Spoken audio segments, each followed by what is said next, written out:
আজ আমি আপনাদেরকে পান পাতা জাদুকরি একটি উপকারিতার কথা বলবো। আর তার পূর্বে বলে রাখি, যাদের বিশেষ করে মুখে দুর্গন্ধ, হজম শক্তি কম আছে, তারা এই পান চিবিয়ে খেতে পারেন, কাঁচা পান।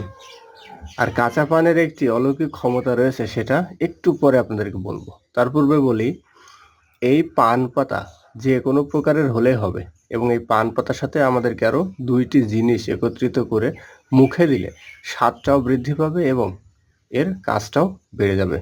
বন্ধুরা, আপনারা আমাদের চ্যানেলটি যদি এখনও সাবস্ক্রাইব করে না থাকেন, তাহলে অবশ্যই সাবস্ক্রাইব করে থাকবেন, কেননা আমরা অথেন্টিক, একদম পিওর উপাদান থেকে, নেচার থেকে বিভিন্ন ধরনের তথ্য আপনাদেরকে তুলে ধরে। বন্ধুরা, আমরা এখানে দেশি পান পাতা নিয়েছি। এই পান পাতার মধ্যে আমরা কি দিব?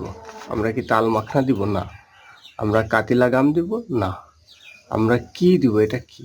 দেখেন, একটি পান পাতা আমরা নিব।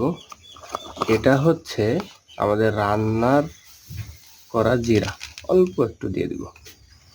এটা রান্নাঘরের একটা মশলাই দারুণ। আমাদের এই মশলার মধ্যে আমরা দিব আর একটু কালো জিরা। ঠিক আছে বন্ধুরা? আর এই যে মিশ্রণটি এখন তৈরি করছি, এই মিশ্রণটি আপনি যদি মুখে পুরে আপনার পার্টনারের কাছে যান, তাহলে অবশ্যই সে খুশি হবে।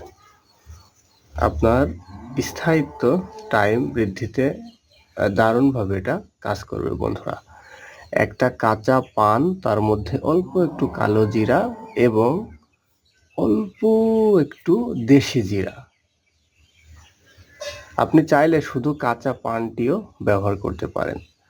তো এভাবে আশা করা যায় আপনি আপনার যে দুর্বলতা, সেটা রিমুভ করতে পারবেন নিজে নিজেই। ধন্যবাদ।